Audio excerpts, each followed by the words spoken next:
What's going on, everybody? In this video I'll show you how to diagnose a bad tie rod end. Making sure that your lug nuts are still tight on the tire and the vehicle is jacked up off the ground. What you want to do is grab the left and right side of the tire. If it wiggles left to right, we more than likely have an issue with the tie rod. It could be the inner tie rod or the outer tie rod.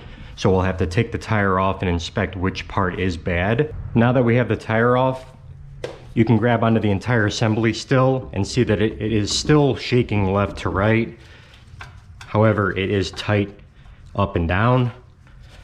So we'll look at the back part here and still shake it left to right. We can see right here the tie rod end is moving in place, which it should be stiff. If the inner tie rod end is the issue, you'll see back here this whole assembly will be moving in and out.